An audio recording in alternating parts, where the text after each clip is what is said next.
a los que estáis en este lado, en ese lado del continente, y buenas tardes a los que estamos aquí a este lado del charco, en esta segunda sesión del semestre del ciclo de seminarios del colectivo de historia empresarial. Pues hoy va a ser Brian Delgado Muñoz quien va a presentar su trabajo, que está en coautoría con Julio César Zuloaga, que es un trabajo que, como están viendo ya en las pantallas, lleva por título Dinastía empresarial, empresa familiar y sucesión generacional, el caso de la familia Carvajal en Colombia en el amplio periodo de tiempo 1880-1971.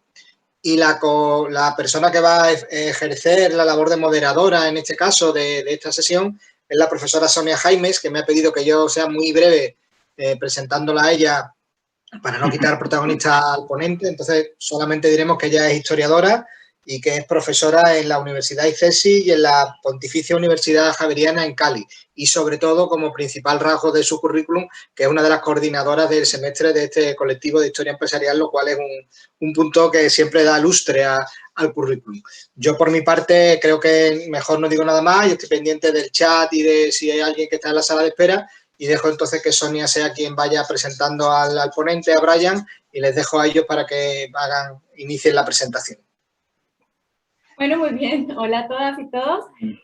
Bueno, básicamente pues ya estamos aquí, estamos entre amigos y aquí tenemos a Brian Delgado, que es licenciado y magíster en Historia por la Universidad del Valle, quien ha trabajado como docente en la Pontificia Universidad Javeriana en Cali, donde también ha sido asistente de investigación del equipo de trabajo del profesor Julio Zuloaga, quien, como vemos en pantalla, es además doctor en, bueno, aquí no pone, pero él es historiador y es doctor en administración, ¿sí? Y acompaña a Brian en esta presentación. Respecto a Brian, sabemos que ha centrado sus investigaciones en temas vinculados con la historia económica colombiana. Se ha asociado con Juan Carlos Quejada, por ejemplo, para trabajar todo el tema de las casas comerciales de finales del siglo XIX y principios del siglo XX. Asimismo, ha desarrollado una interesante investigación sobre las dinámicas exportadoras cafeteras del norte del departamento del Valle del Cauca en el periodo que va de 1900 a 1930. Estos trabajos le han motivado a estudiar las distintas formas de crédito implementadas a finales del 19 e inicios del 20 en el caso colombiano. Desde el 2012 aproximadamente ha estado trabajando en el caso de la familia Carvajal Borrero para demostrar cómo en Carvajal y compañía existe una estrecha relación entre lazos familiares y negocios, de modo que allí, comillas, dice él, la familia es empresa. Idea que explica profundamente su tesis Prácticas empresariales en los negocios de la familia Carvajal Borrero, inicio, desenvolvimiento, consolidación y crecimiento económico en Cali de 1880 a 1939 y que fue presentada en el año 2014, que es un texto inédito hasta el momento.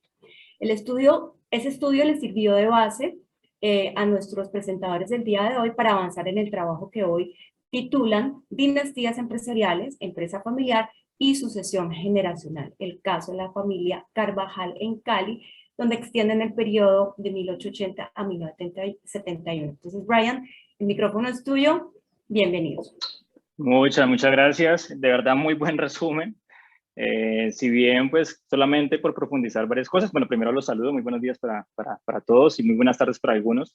Gracias por la invitación, de verdad que felicitarlos por el espacio y por el colectivo, a los profes, de verdad muy importante un espacio para la discusión y la difusión.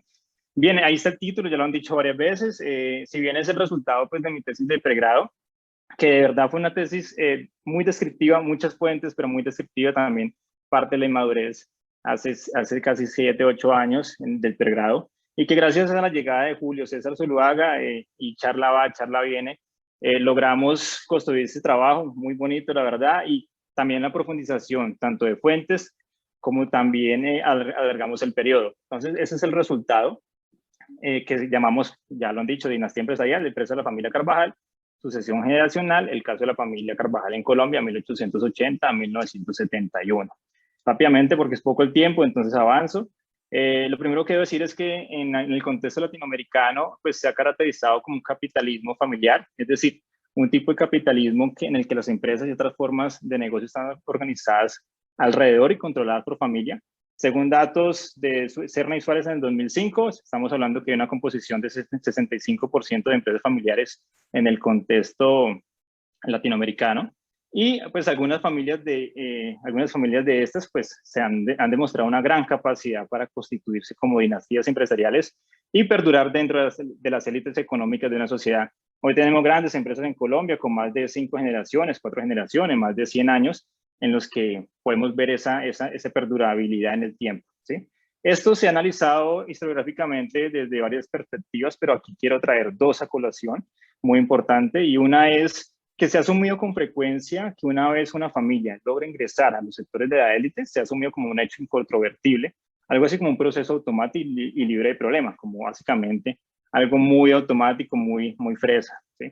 Y tenemos otra perspectiva más negra, digámoslo así, en el que se ha estudiado las empresas familiares que enfrentan muchos factores en contra de su supervivencia, tales como el crecimiento, la diversificación,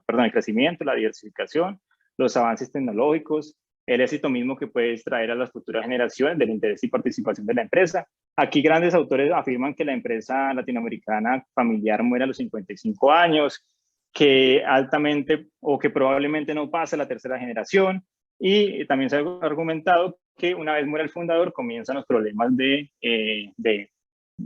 sucesión generacional, que tiende a morir una vez muere el fundador. Caso pues puntual, yo creo que en el Valle del Cauca lo que está pasando con Almacenes de la 14, que una vez muere el fundador, pues la empresa entró en liquidación, no lograron dar paso a la siguiente generación. Si bien pues lo que proponemos es una mirada un poco diferente, en el que argumentamos que la constitución de una empresa familiar es el mecanismo que los fundadores usan para acumular los recursos económicos y relacionales, y claramente también reputacionales, que le permiten a una familia ingresar a las élites. Esto lo vemos claramente ante los sucesos o los eventos familiares que surgen con dificultad, ya sea por muerte de uno de los líderes familiares, y que comienzan a presentarse dificultades en la gestión del negocio y los problemas inherentes a los procesos de sucesión generacional que ponen en riesgo la persistencia de la familia como dinastía. Así, entonces, queremos mostrar el caso de la familia. Espera un segundo ya. Así que queremos mostrar el caso de la familia Carvajal como una familia empresarial a lo largo de 3 generaciones que nos permiten ejemplificar la forma en que una familia aborda y brinda solución a estos problemas, logrando claramente consolidarse como una dinastía empresarial dentro de las élites empresariales en Colombia. Y que es un problema que no era ajeno a la familia. Si bien quiero empezar con esta cita, que es de Manuel Carvajal Sinisterra, miembro de la tercera generación de los Carvajal, hacia 1960, en un memorándum, en el que se puede identificar que, de cierta manera, veían la transición generacional como un problema y como un reto a superar. Leo textualmente, rápidamente, afirma y dice: es probable, por ejemplo, que las futuras generaciones no tengan hacia la empresa el cariño, el desinterés de quienes la han visto crecer y desarrollarse, y han sido testigos del esfuerzo y los sacrificios que han exigido. Las relaciones entre generaciones que van a crecer en contacto mucho menos estrecho que las actuales y sujetas a otras influencias serán necesariamente muy diferentes de los que predominan en la generación actual. Es de esperar, por esto, que algunos en el futuro no quieran continuar perteneciendo a la empresa o lleguen a constituir un problema para ella. Si bien lo que se está mostrando, o al menos desde la perspectiva de estas familias, es que esa perpetuación no era un hecho dado por sentado, sino por el contrario, se tomaron el problema de la continuidad de la empresa familiar y por ende de la familia como un reto, y como tal vez el reto más importante de la transición del siglo XX al siglo XXI, ¿sí? Si bien Manuel Carvajal Sinisterra estaba preocupado por la continuidad de los valores familiares y del crecimiento de la empresa. Ya entonces nuestra idea de proposición es básicamente mostrar cuáles fueron esas estrategias de acumulación, reconversión y transferencia entre generaciones para comprender cómo fue la formación y permanencia de este grupo dentro de las élites empresariales, donde tenemos que la empresa es el negocio familiar, que es una vía, es un mecanismo de acumulación, reconversión y transferencia de capital, y que una vez la familia logra darle manejo tanto a factores internos como factores externos, logra ingresar o logra insertarse en estas dinastías empresariales a lo largo del tiempo. Factores internos como ¿qué? Como la muerte, el conflicto, la sucesión, el gobierno corporativo, los protocolos de familia, y factores externos como la crisis económicas, revoluciones, fusiones y adquisiciones, etc. Rápidamente, para contextualizarlos un poco, ¿en qué es la familia Carvajal?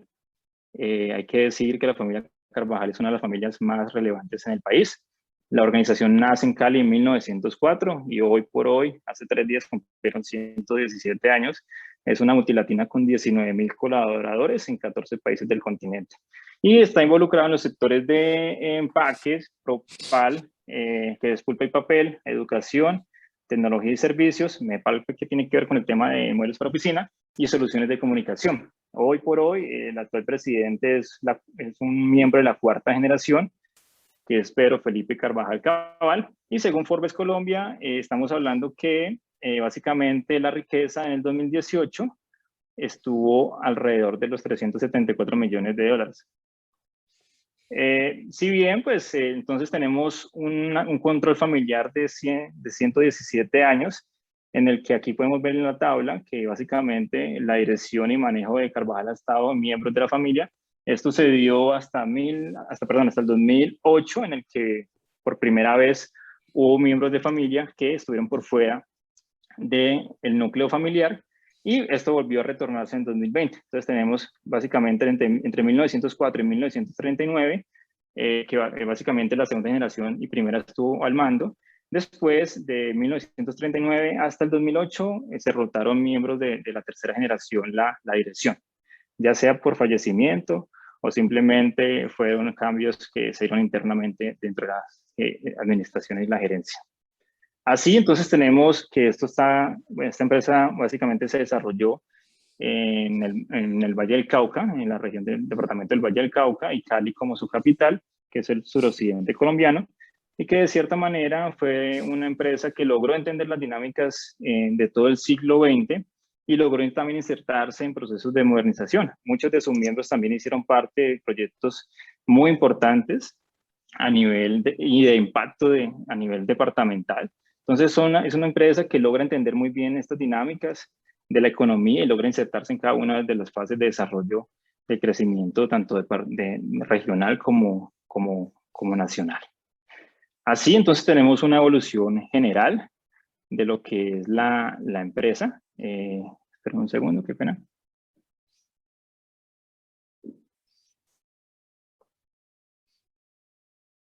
Ya, perdón.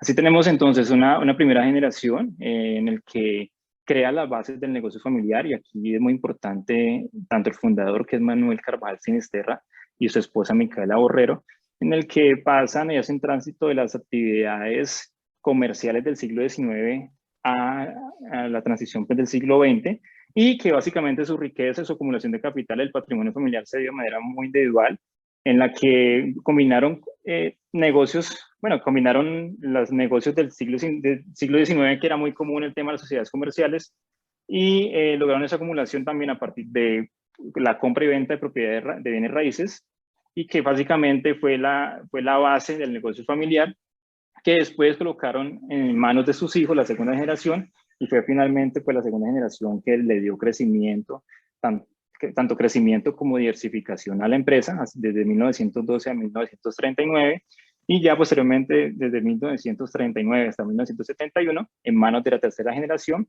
se logró estrategias de diversificación no relacionada y también tempranamente unos procesos de internacionalización en algunos países latinoamericanos.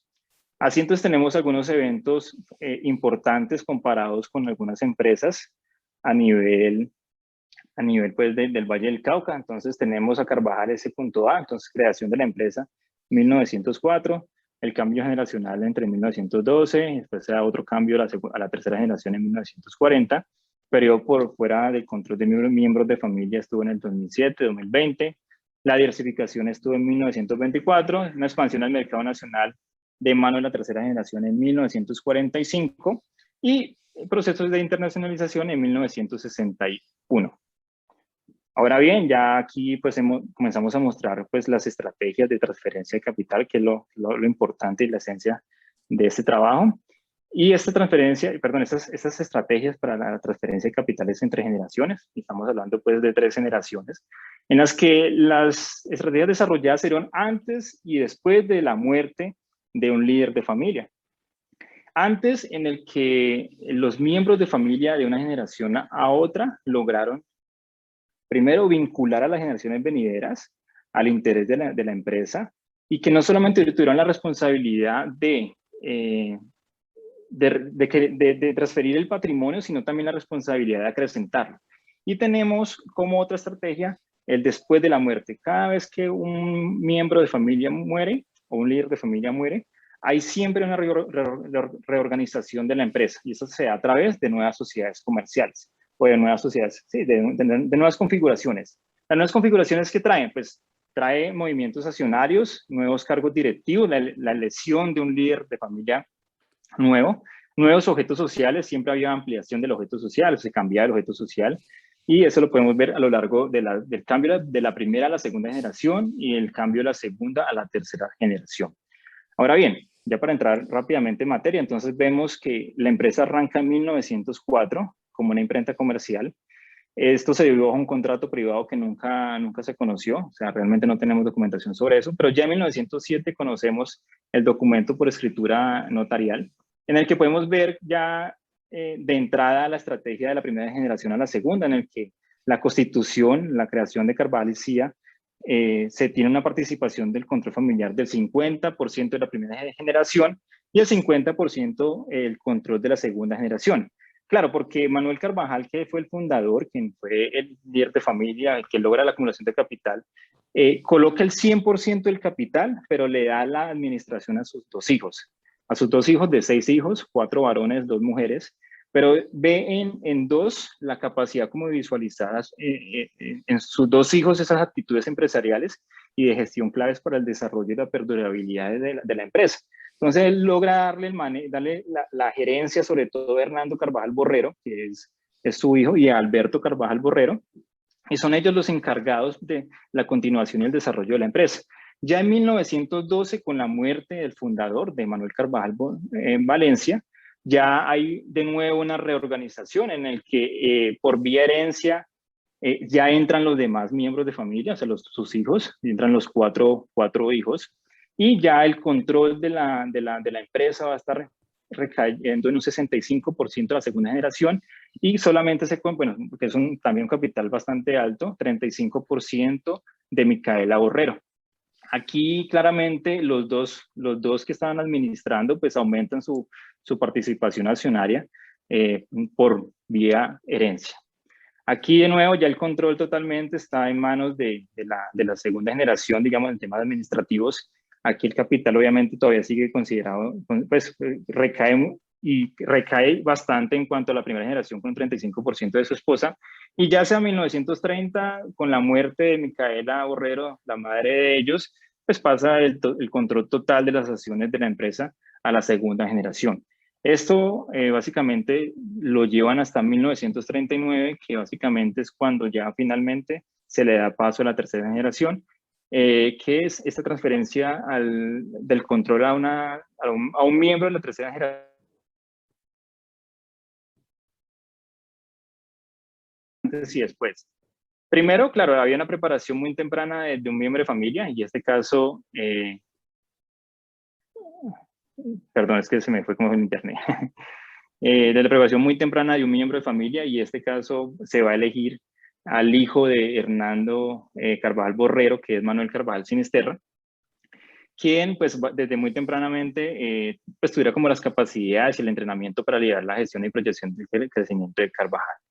Rápidamente él estaba por fuera estudiando junto a su tío en país europeo, estaba estudiando pues la colegiatura, y hacia 1930 Hernando comienza a presentar problemas de salud. Él abandona los estudios en el exterior y regresa al país y se vincula rápidamente a los talleres de producción de Carvajal, y ahí hace pues digamos que escuela junto a su tío, que también estaba en la parte de producción. Ya realmente cuando muere Hernando Carvajal Borrero, pues no hay ninguno de la segunda generación que quiera tomar el mando, el lugar de líder de familia, porque muchos están en temas políticos y haciendo cargos públicos, y finalmente es designado muy joven, a la edad como de 22, 23 años, Manuel Carvajal Sinisterra, para que siguiera la responsabilidad de acrecentamiento de la empresa que recae en la tercera generación.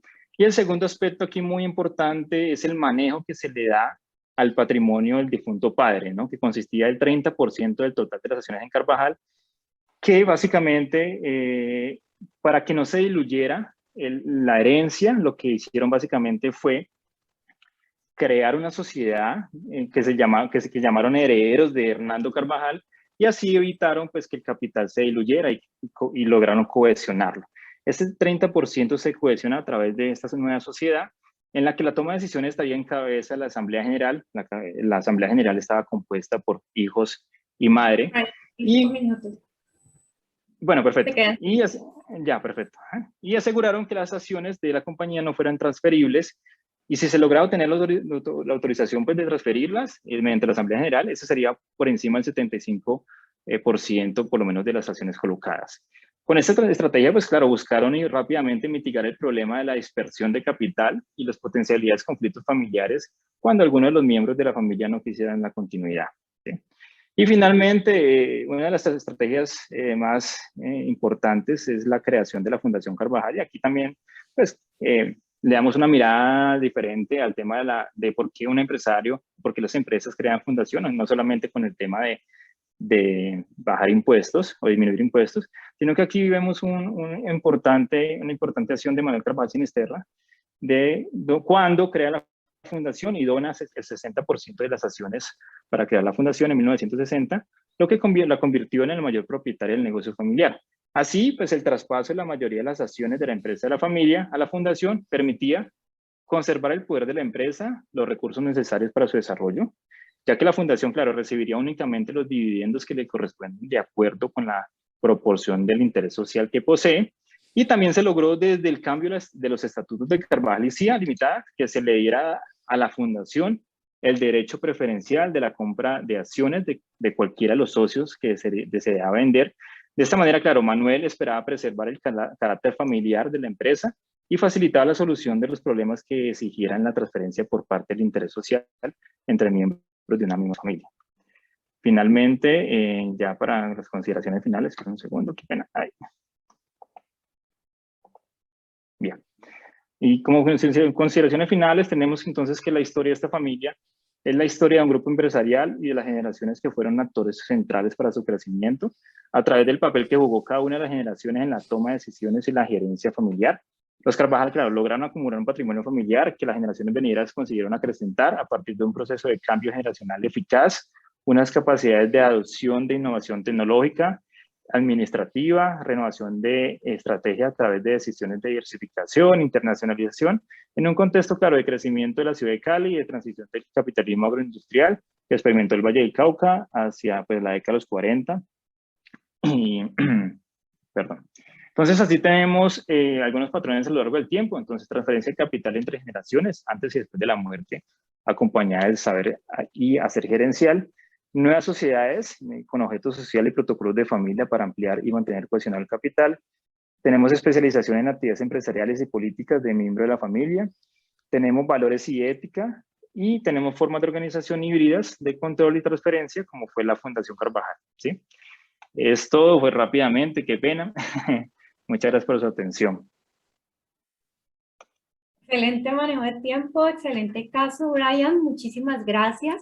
Y bueno, quisiera abrir como comentarios y preguntas al público. Si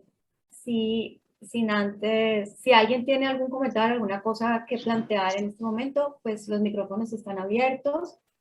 Pero antes me gustaría hacer un brevísimo comentario con relación a lo que hemos escuchado.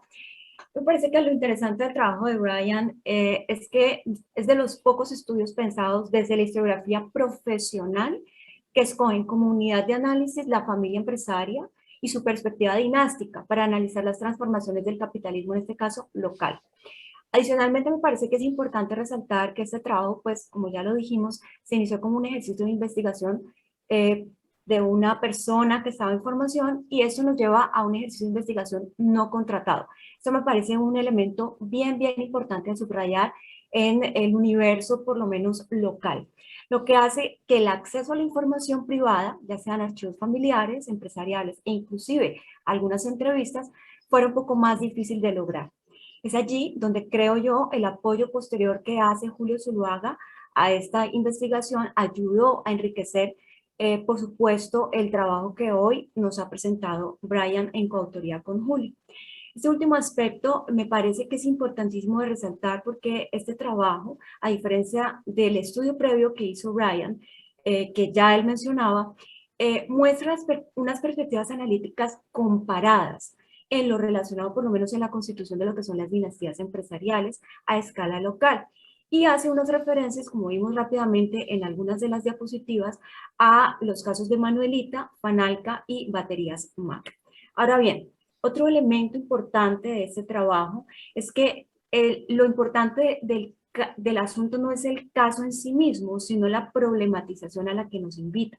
A mi modo de ver, tendríamos que desarrollar un poco más este aspecto. Me refiero específicamente a la relación sobre cómo pensar las dinastías empresariales, para que pensemos nuestras economías emergentes, ¿sí?, en aras de poder tener diálogos con un capitalismo mucho más globalizado.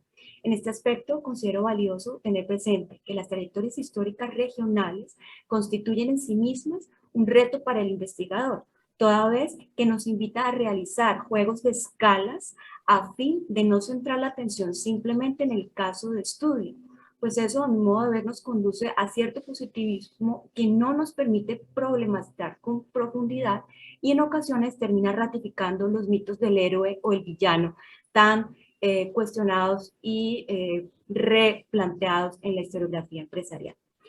Esta forma de pensarnos las escalas nos permitirá de alguna manera discutir sobre las prácticas y acciones de individuos, empresas o grupos económicos que hemos venido aplazando por diferentes razones en el debate para entender cómo nos acoplamos como región, como país, como continente a las dinámicas del capitalismo un poco más mundial. En suma, lo que este ejercicio nos invita es a problematizar sobre el lugar que tiene el empresariado en la configuración de mercados emergentes. Nos queda entonces cada vez más claro que debemos seguir avanzando en las reflexiones sobre las respuestas del empresariado latinoamericano y, por supuesto, iberoamericano a las lógicas del mundo desarrollado. Como hemos visto en este caso que nos ha presentado Brian, las familias empresarias en nuestro continente no son reliquias museográficas y tenemos el reto de pensar qué tanto se ajusta la idea dinástica en este caso a nuestro desempeño empresarial, lo que a mi modo de ver implica pensar los matices que la categoría pueda tener en nuestros respectivos países. Con esto podríamos establecer unos diálogos un poco más acordes, más equilibrados con la literatura global dominante, para dejar de ver a América Latina y algunas de sus regiones como excepcionalidades o partes de un universo macondiano. Entonces lo que vemos hoy es una invitación a desarrollar un poco más de monografías locales en aras de trazar investigaciones colaborativas que nos permitan hacer comparaciones para seguir enriqueciendo nuestro campo. Entonces, con este comentario abro los micrófonos para comentarios, sugerencias, etcétera. Gracias, Sonia. Sí, Sergio. Hola, Sonia, y Brian y Julio, a todos los presentes. Saludos. Yo tengo, bueno, tres preguntas. La primera es un poco lo que comentaba Sonia del acceso a la información. No sé si puedes expandir un poco más cómo fue esta experiencia de ir a los archivos en cuanto que es una empresa privada, qué tan fácil es el acceso, en temas de, no sé, esa permisividad que tienes no sé, de ser objetivo, de no estar sesgado en los argumentos que construyes, como un poco más de eso. La segunda es con respecto a esa profesionalización que has tenido, es una tabla de quiénes eran, bueno, bachilleres o con máster o con MBA a través de esas décadas, esa profesionalización que se da, sí se puede ver o no un efecto importante como de estas personas que van, estudian, se entrenan en teorías de administración, de gerencia, eso sí impacta directamente como las estrategias de la empresa, eso lo puedes ver por algún lado. Y la tercera, pues no sé hasta dónde es el alcance del proyecto, creo que es un proyecto que sí puede crecer mucho más, como comentaba ahí Sonia también, y es relacionado como con la coyuntura política económica ya a nivel macro, a nivel país. Tú comentas ahí que incluso en un momento de la historia de la empresa, la familia, algunos ya no querían hacer parte de la empresa porque estaban yendo a cargos públicos o como funcionarios o como en política, y me quedé pensando si eso pues antes no es como naturalmente una ventaja que usan las empresas para pues, tener mayor campo de acción, más influencia, una mejor posición, o como tú lo presentas acá, que es un poco que puede jugar en contra de la misma organización porque se pierden esos miembros claves pues, de la familia. Muchas gracias. Súper, súper bien. Bien. Carlos, tienes tu mano arriba. Adelante. Gracias. Yo quería simplemente hacer un par de comentarios. Primero, sería muy interesante mirar cuándo tuvo Carvajal realmente una junta directiva por la organización, porque realmente el manejo estuvo centrado en los viejos de la familia Carvajal, que tenían una enorme capacidad de liderazgo y que impusieron ese liderazgo en la empresa. Solamente hasta los años, hasta este siglo, hay si mal no recuerdo, hay un protocolo de familia.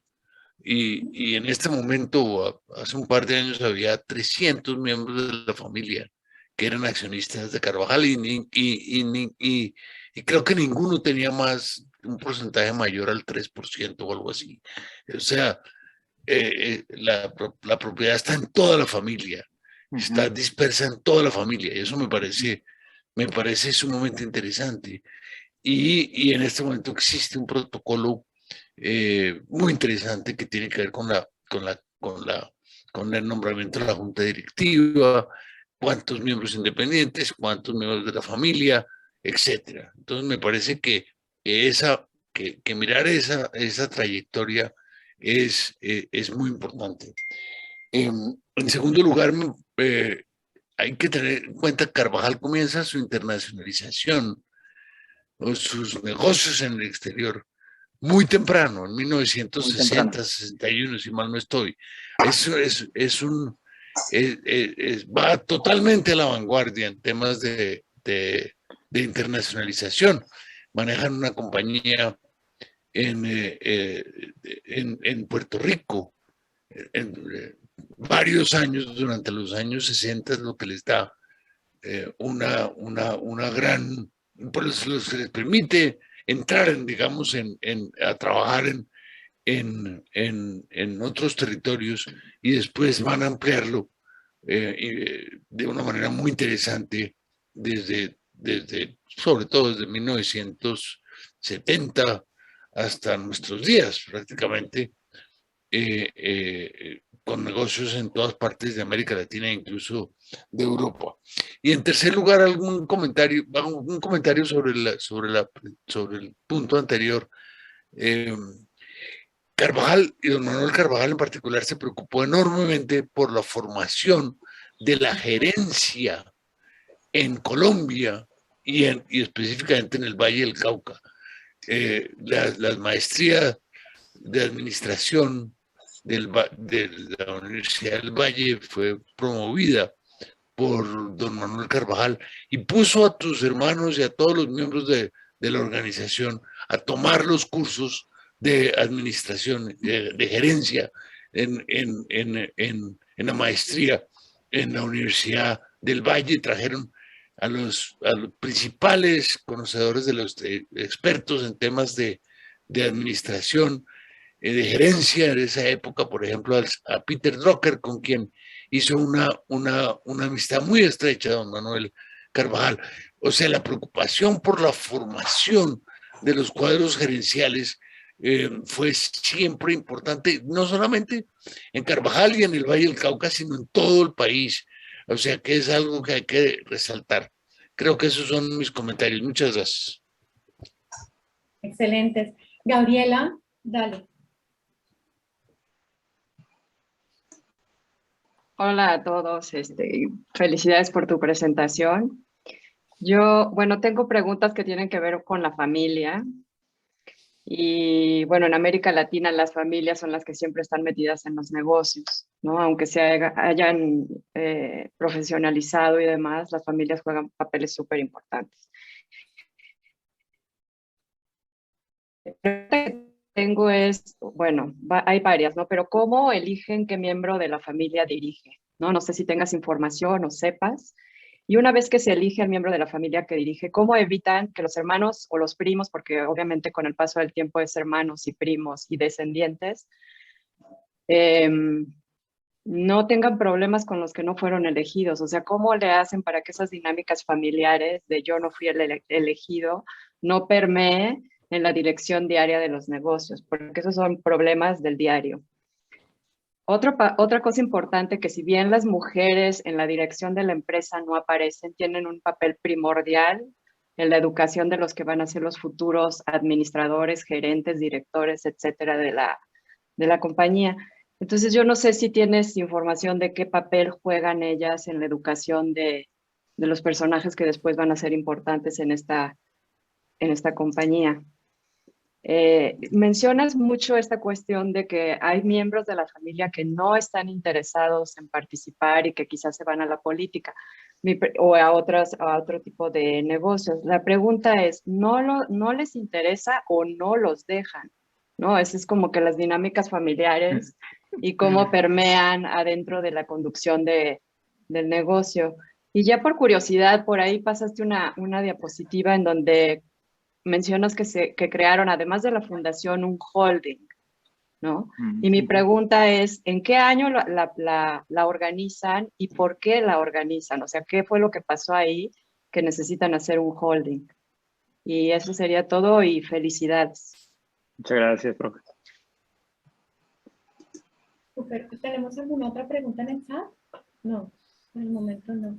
Entonces, Ryan, si ya son quieres, bastantes. Sí, exacto. Si quieres, vas respondiendo mientras otras personas. Bueno, perfecto.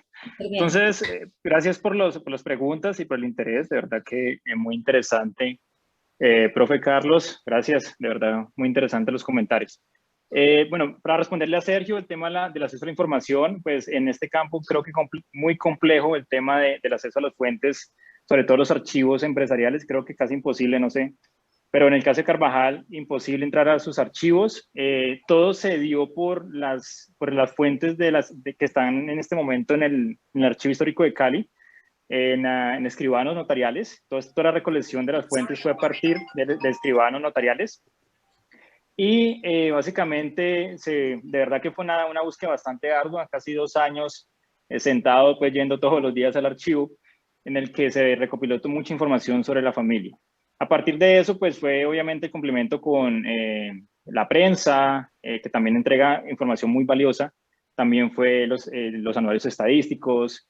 Y finalmente, pues este trabajo también se enriqueció porque tuvimos la oportunidad bueno, Julio y Beatriz lo han hecho, de entrevistar a miembros de la tercera generación, como fue el caso de Alfredo Carvajal Sinisterra, ¿sí? Entonces, también la charla con ellos pues, nos dio varias luces importantes. En cuanto a la profesionalización a lo largo del tiempo, pues mira, yo creo que las primeras 3 generaciones tal vez no brillaron por sus estudios, sobre todo Manuel Carvajal Sinisterra interrumpe sus estudios, pues ni siquiera se logra graduar de bachillerato. Después le dan creo que, pues como creo que la Universidad del Valle lo premia o lo otorga, no recuerdo muy bien exactamente ese dato. Pero entonces, claro, él después de la tercera generación, sus hermanos sí logran tener acceso a grandes, bueno, importantes universidades y logran máster.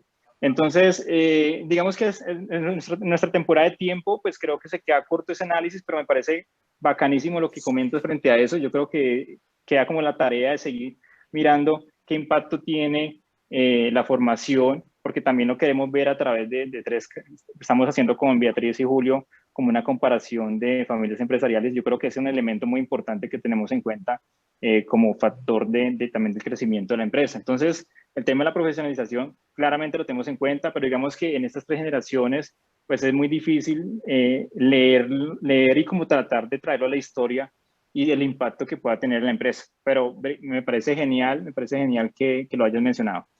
Y también el campo de influencia a lo político, pues digamos que la segunda generación bueno, su padre también logra ser rector de Santa Librada. No sé hasta qué punto también eso lo saca de los negocios y le entrega toda la administración a sus hijos. Nosotros lo leemos como una intención de vincularlo rápidamente a la empresa. Y claramente tenemos segunda generación, un miembro que fue gobernador del Valle hacia la década de los 20, Mario Carvajal, que también es segunda generación, estuvo también en la rectoría de la Universidad del Valle. Entonces vemos que se eligen campos pues, de acción política y que de cierta manera, pues a tu pregunta de si de cierta manera tiene un impacto en el desarrollo de la empresa, yo creo que claramente sí. Yo creo que los empresarios van a la política por beneficios propios también, pero yo creo que no lo hemos logrado como traer a colación al tema, no lo hemos logrado amarrar, pero yo creo que ese factor político siempre está ahí presente en estas familias empresariales, ¿no? Bueno, esas es como tus 3 preguntas. Qué pena no respondértelas pues del todo, pero pues digamos que es lo que hay en este momento. No, sí, está muy bien. Muchas gracias. Vale. Y frente a la profesora que nos habla de cómo eligen, cómo evitan que no haya problemas entre a quién eligen para sustituir pues al líder de familia. Yo creo que en estas 3 generaciones se da de una forma muy natural. Y muy natural porque vemos que es el padre que pasa de la primera a la segunda generación el mando, de forma muy natural se la da a sus 2 hijos. Yo creo que Manuel Antonio, que era el tercer hijo, y Mario también se vinculan a la empresa, pero Manuel está más en otros temas políticos y eso lo podemos ver porque después es gobernador. Y Mario, los tres hermanos que son Alberto, Hernando y Mario, están vinculados a la empresa. Cada uno tiene, digamos que un papel, pero digamos que ahí el líder de familia es Hernando, quien básicamente pues desarrolla la empresa hasta 1939. ¿Por qué su hijo? Yo creo que fue el que mostró como las capacidades, tal vez capacidades no, tal vez el interés, porque básicamente pues en ese momento los otros miembros de familia estaban como, digamos, en otras cosas. Entonces es quien muestra el interés finalmente y bueno, finalmente pues es quien lidera pues todo el proceso de desarrollo de la tercera generación hasta su muerte en 1970 y hasta ahí llegamos a nuestro estudio.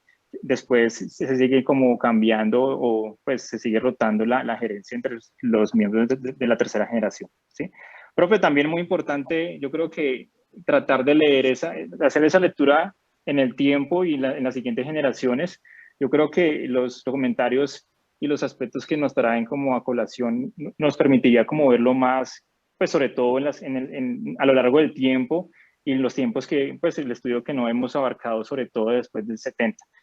Profe, se crea Holding en 1995 y claro, claramente porque también tienen muchas líneas de negocios y pues la intención de agruparlas y darles manejo desde la empresa como tal, ¿sí? Bueno, no sé qué más podamos, no sé si hay más dudas. No sé si pronto Julio quiere decir algo, bueno, también por ahí está, ¿no? Hola, Julio.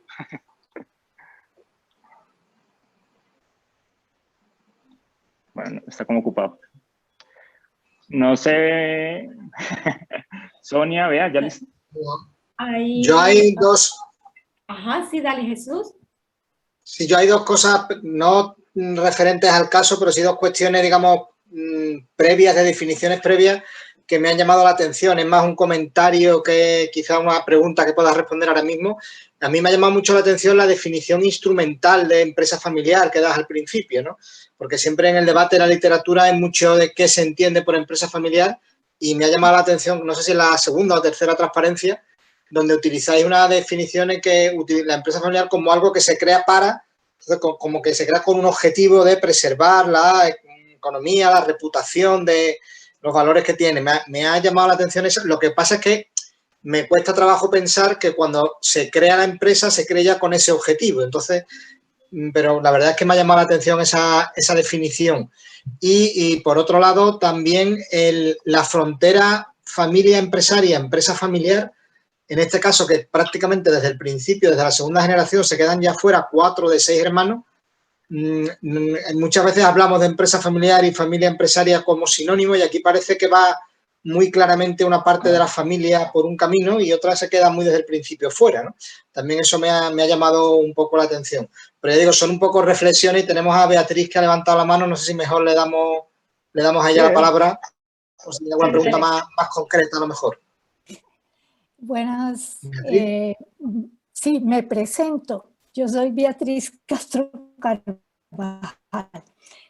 Soy parte de la familia Carvajal, pero llegué aquí por cuestiones académicas. Yo soy antropóloga, historiadora, y la información me llegó por una colega mexicana, María Dolores Lorenzo. Me la reenvió, me dijo, Beatriz, me llegó esto, ¿eso tiene que ver contigo? Y le dije, sí, tiene que ver conmigo. Entonces, por eso me uní. Carlos Caballero y Carlos Dávila me conocen. Entonces, aquí estoy como con doble camisa o no sé cómo llamarlo. Algunas cosas, voy a hablar primero de algunas cosas de la familia que de pronto le pueden servir a Brian, que me parece que lo ha hecho muy bien, sí, por las fuentes que tienes. O sea, yo pensé que habías llegado al archivo de la empresa, que en este momento se le ha puesto un gran empeño y está bastante organizado. Entonces, yo pensé que habías tenido acceso a eso, entonces te felicito porque realmente has conseguido reconstruir muy bien con las fuentes que has tenido y con muy pocas entrevistas, porque parece que solamente has entrevistado a Alfredo, que es tío mío. Entonces, a ver, varios puntos anoté aquí. En las primeras, tal vez te faltarían, pues que no es parte de la empresa, pero pues el origen fue el periódico El Día, que fue mi bisabuelo, y que ellos importaron la tipografía para hacer el periódico. Fue un periódico para promover la creación del departamento del Valle del Cauca para separarse del Gran Cauca. El periódico no dura muchos años, en ese momento no te recuerdo, 3 o 4 años, hasta el 16, y queda 1916. la tipografía. Sí, queda la tipografía, entonces empieza realmente el negocio, es un poco por la tipografía, rayando papeles para hacer cuadernos. Entonces esa es como la razón muy inesperada, diría yo, que nunca fue pensada de la empresa. Las primeras generaciones sin duda no fueron con mayor profesionalización, sobre todo el caso de Manuel es relevante, pues nunca realmente estudió, pero sí hay algo en la familia muy fuerte, es la preocupación por la educación. Entonces, pues Mario Carvajal fue rector del Colegio Santa Librada, que era el colegio público más importante de la ciudad, ministro de Educación, luego rector de la Universidad del Valle. Poco se habla del papel de las mujeres, que Gabriela lo estaba preguntando, y yo resaltaría el caso de Ana Carvajal. Ella fue monja y ella, según lo que yo he oído, porque yo ni siquiera la recuerdo, no sé si murió antes de que yo naciera, ella jugó un papel clave en la formación de ellos y en la educación. Entonces, ese papel de la mujer tras bambalinas que menciona Gabriela es bien,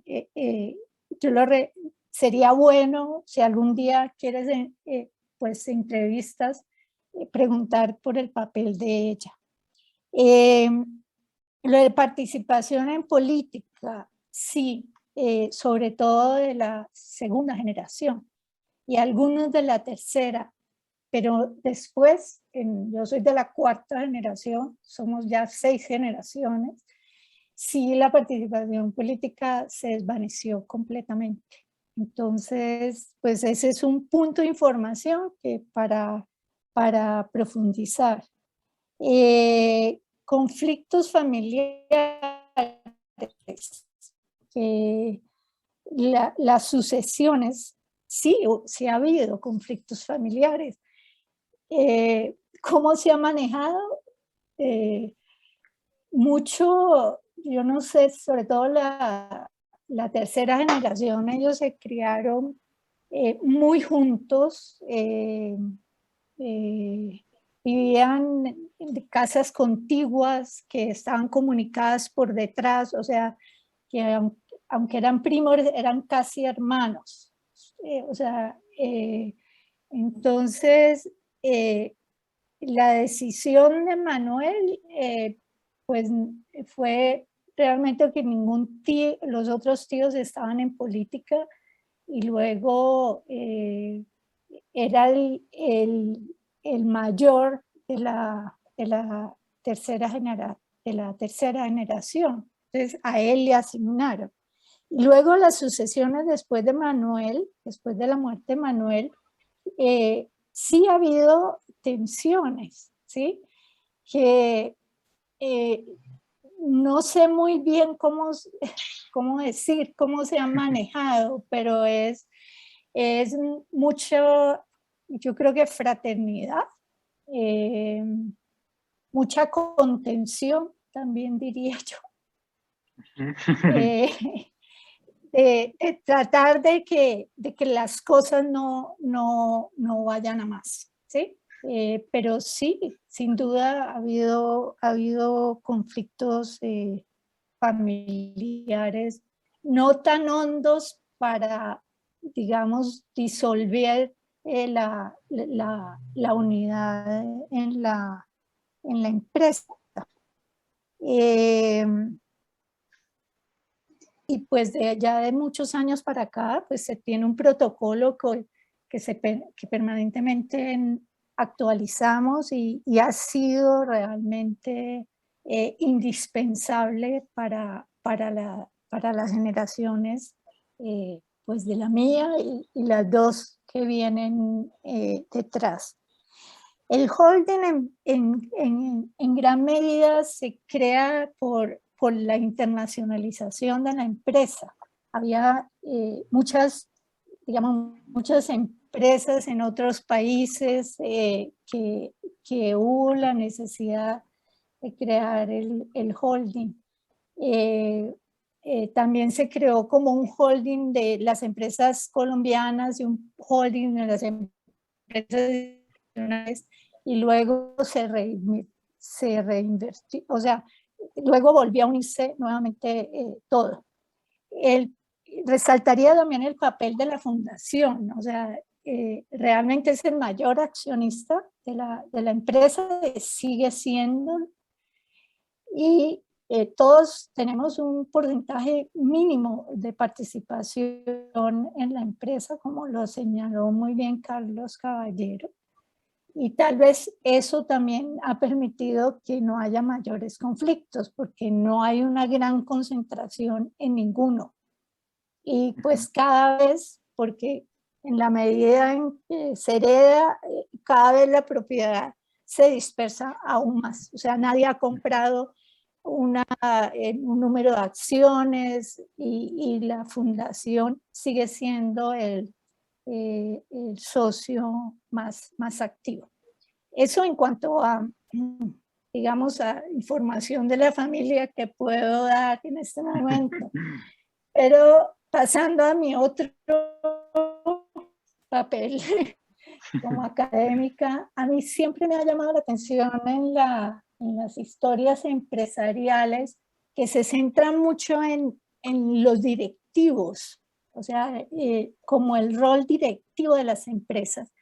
Y poco se estudia como la relación con, por ejemplo, con los empleados.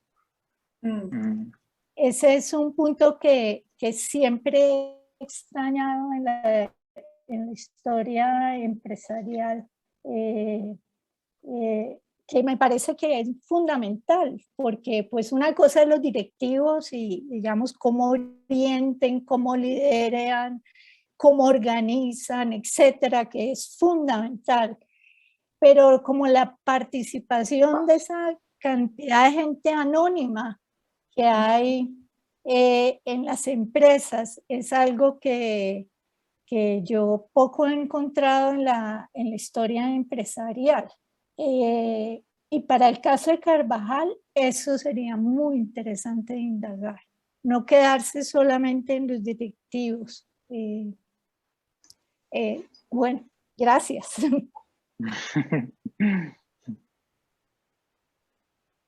Bien, pues muchas gracias. Tenemos a María Fernanda, que tienes tu mano arriba. Gracias, Beatriz. Profe Beatriz, ¿me puedes regalar tu contacto? De verdad, muy interesante. Eso fue otra ponencia. Sí, ya, yo ahorita te puedo mandar por el chat el correo. Me encantaría hablar contigo muchas cosas. Muchas gracias. Yo fui profesora de la Universidad del Valle, ahorita estoy jubilada, pero fui profesora de la Universidad del Valle toda mi vida. Súper. Y si nos puedes ayudar con el acceso a la información desde los archivos, pues mejor, profe.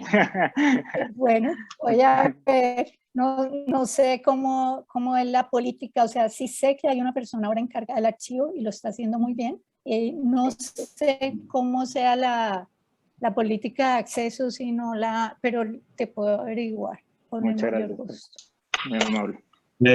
Yo quisiera simplemente hacer una intervención, pues no quería entrar porque Brian lo ha hecho pues de manera excelente, pero algo que me llamó la atención, y agradezco pues de antemano los comentarios de Santiago, de Carlos y de Beatriz, el rol de las mujeres. En el trabajo, ya que lo tenemos escrito, vimos el rol fundamental de Micaela Borrero cuando muere Manuel Carvajal Sinisterra.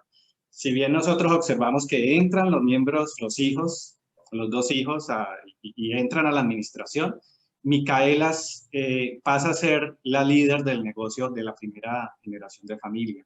Y ella no está solamente como cumpliendo un rol de unidad, digamos, de mantener, de ser la cara visible de la familia, sino está involucrada en los negocios. También lo que rastreamos por escrituras es que las mujeres fueron importantes fuentes de capital a la expansión y crecimiento de estas empresas. Lo rastreamos por las escrituras con Brian, los aportes que Micaela Borrero hizo pues, a la empresa. Podríamos decir inclusive en la gestión diaria del negocio. Tuvimos muchas limitaciones porque pues esto no quedó pues en los papeles, pues no hemos ido al archivo, por eso nos interesa ahora de pronto poder ir a mirarlo, así que agradecemos mucho esa posibilidad. Pero quería, no quería dejar pasar ese comentario importante tuyo, Beatriz, del rol de las mujeres, ¿no? Sonia también tiene un trabajo muy interesante sobre el rol de las mujeres en Carvajal, y al menos en las empresas familiares de aquí del Valle del Cauca lo observamos. Perdón, de baterías MAC. De MAC. Sí, de MAC, perdón. Lo vemos. Quería simplemente señalar eso, ¿no? Y de acuerdo un poco con el tema de historia laboral, eso es un poco también algo que hablamos mucho con Brian y con Beatriz, la perspectiva de los trabajadores, ¿no? Pero bueno, ahí vamos con algunos de estos trabajos intentando avanzar. Y yo destacaría no solo también el tema de la fundación. Esta familia es muy relevante por muchas cosas que ha hecho, sino también por el tema de responsabilidad social. Yo he seguido mucho tu trabajo, Beatriz. He aprendido como el tema de beneficencia que has trabajado. Y lo vengo rastreando para Carvajal y para el caso del ingenio Manuelita. Y yo creo que para entender empresas familiares es central este tema de la responsabilidad social, ¿no? Cómo le sirve no solamente, digamos, para impactar positivamente a la sociedad, sino también para consolidar en el largo plazo, pues, una familia y una empresa familiar, ¿no? Quería simplemente destacar ese aspecto. María Fernanda. Bueno, hola. En primer lugar, Brian, felicitaciones, como que, digamos, se ve la evolución en el trabajo. Quizás para los que no saben, son de otras ciudades, de otros países, El tipo de investigación en fuentes, en historia empresarial, es complicado acá en Cali. Le digo complicado porque, como dijo Brian, fueron 2 años en los cuales él estuvo en el archivo, considerando que el archivo este tipo de documentos no están catalogados, no están digitalizados. Los protocolos notariales son extensos, entonces hay que revisar hoja por hoja a ver qué uno encuentra. Entonces, en ese sentido, digamos, el trabajo de archivo en este tipo de casos como que es enriquecedor. Por otro lado, ahora que la profesora Beatriz hablaba, me surgieron algunas dudas en relación con la parte del Gran Cauca, ¿cierto? Digamos que la primera generación, si no estoy mal, de los Carvajal, viene desde Popayán, creo que nace en Popayán. Entonces, en ese sentido, quisiera saber si tú tienes algún conocimiento de cuándo llegan acá y si tuvieron empresas en Popayán. Y por otro lado, cuando se discutía sobre la incursión política que tenían algunos miembros de la familia Carvajal, digamos que no sé si tú los ves también, por lo menos yo lo veo así, como una estrategia que ellos mismos tenían. Pensémonos que en ese momento se estaba desarrollando, si bien se crea en 1910 el departamento, después de esa década se empieza a generar diferentes, digamos, desarrollo urbano en Cali, se empiezan a construir carreteras, las conexiones con el puerto de Buenaventura. Entonces, digamos que no sé si tú lo ves como una estrategia también de los Carvajal en relación con, digamos, que alguien esté en la gobernación o ocupa un cargo político y se empieza a discutir, ¿no? No solamente, digamos, por parte del Estado en relación con generar algún tipo de desarrollo, sino que cómo los empresarios también empezaron a generar ese tipo de discusiones con el Estado, ¿no?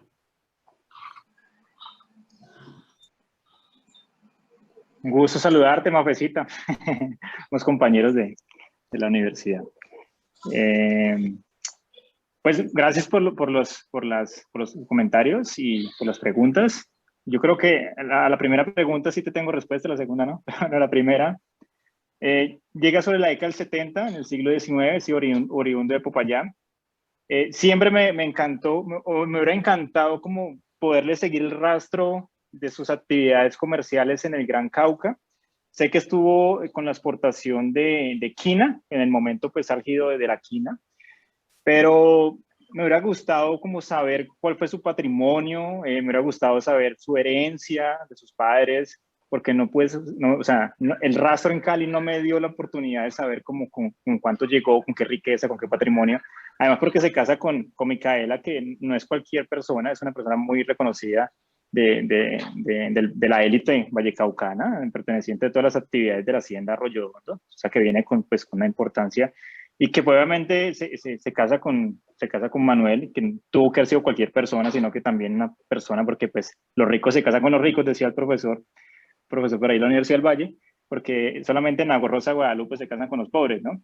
En ese sentido, no logramos pues identificar con qué riqueza y qué patrimonio llega Manuel, pero sí esa tarea yo creo que también está pendiente para poder articular esta primera generación de cómo crea su riqueza. No sé si la profe Beatriz tiene algún dato por ahí que nos pueda dar sobre Manuel. No, sabes que no tengo sé lo de la quina, pero no sé mucho más. No, pero sin duda fue el capital de Micaela lo que propició el desarrollo de Carvajal. Claro, y eso vemos. Eso es interesante plantearlo porque para ese momento, digamos, la concepción del capital en tierra era mucho más valorado que el capital industrial, o pues que apenas estaban naciendo. Entonces, la finca que se vendió, que era de Micaela, para darle el impulso a Carvajal, realmente, para darle el impulso a la empresa. Profe, y frente a eso, Nosotros sí le pudimos dar como seguimiento a las ventas que se hicieron de la hacienda, pues porque ella recibe la herencia de su madre, y sí logramos ver las transferencias que se hicieron a partir de esas ventas, y creo que es un capital muy, muy importante. Sí, ese fue el capital realmente.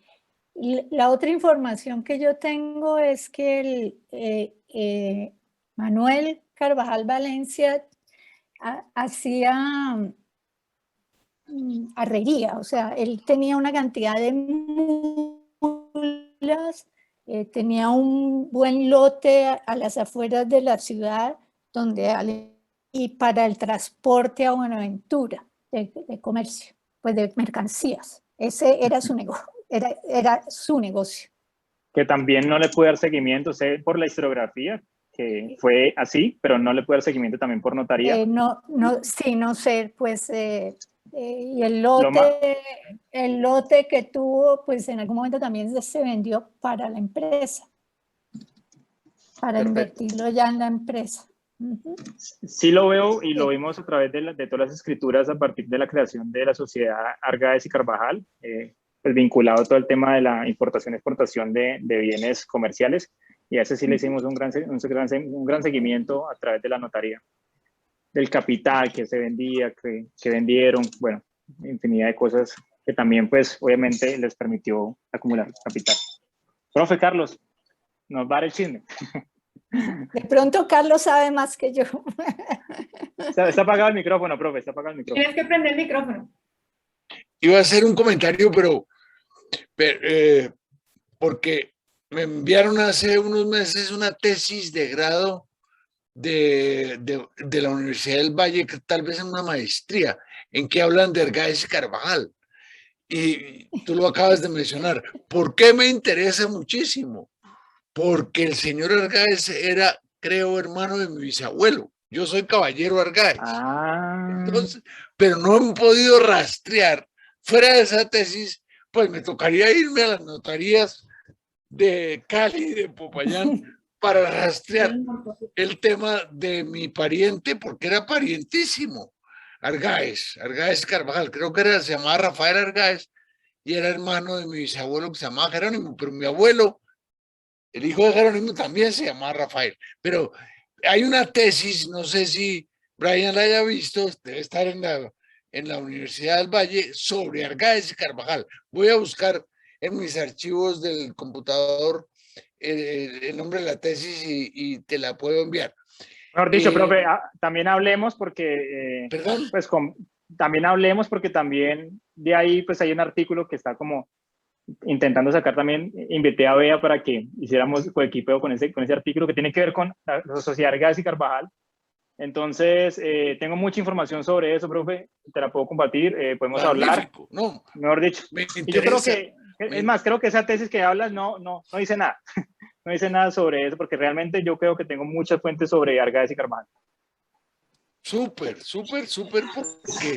porque yo sé que parte de mi familia era del Valle, aunque mi bisabuelo nació en Chocó, pero me parece buenísimo, así es que estaremos en contacto.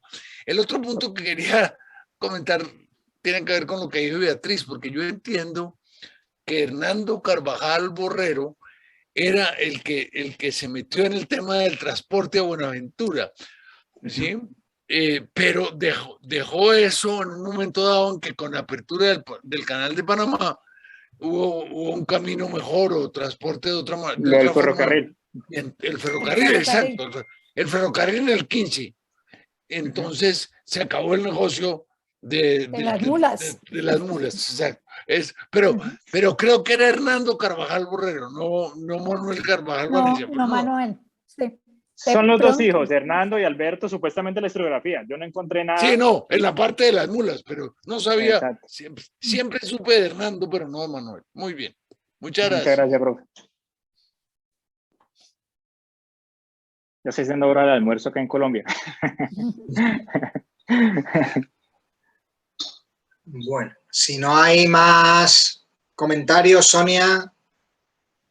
No hay nadie más. Solamente les diría que traten de hablar con el equipo de trabajo Jaime Londoño Mota de la Universidad ICESI, ellos le hicieron todo el trabajo documental a un escritor que contrató la familia Carvajal para escribir una biografía de Manuel Carvajal Sinisterra, y ellos conocen cómo está organizado ese archivo y cómo son los accesos al archivo. Si ustedes contactan a ese equipo de trabajo que está en la Universidad ICESI, de pronto pueden encontrar pistas. Equipo de trabajo de investigación. Ellos sí tuvieron el acceso al archivo. Sí, ellos tuvieron el acceso, ese equipo lo coordina Jaime Londoño. Sí,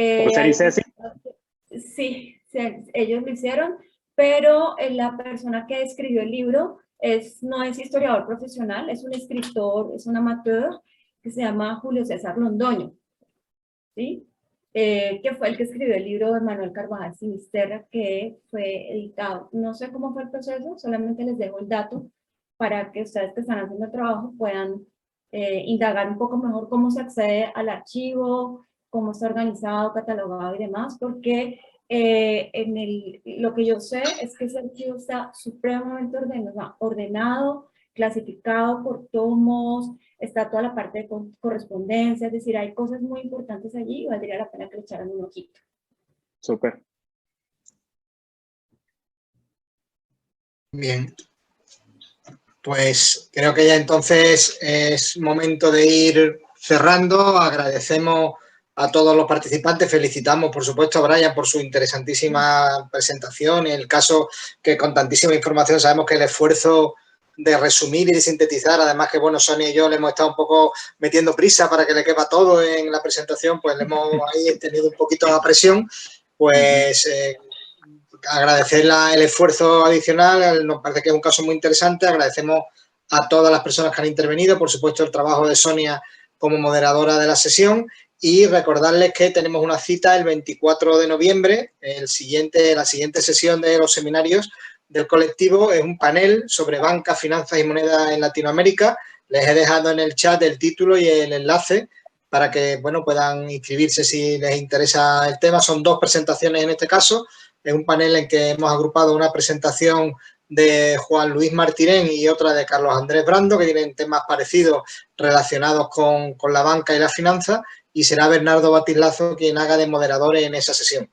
Así que, bueno, yo por lo demás reitero mi felicitación a los ponentes, mi agradecimiento a todos los que habéis colaborado y por lo demás, pues, desearos buen resto de día a la mayoría y buenas tardes a los que estamos en Europa. Pues, muchas gracias a todos. Muy amables. Es un placer volverlos a ver a todos. Bueno, chao, hasta el 24. Hasta luego. Hasta luego. Gracias, chao. Hasta luego. Chao. Hasta luego. Adiós, gracias. Adiós.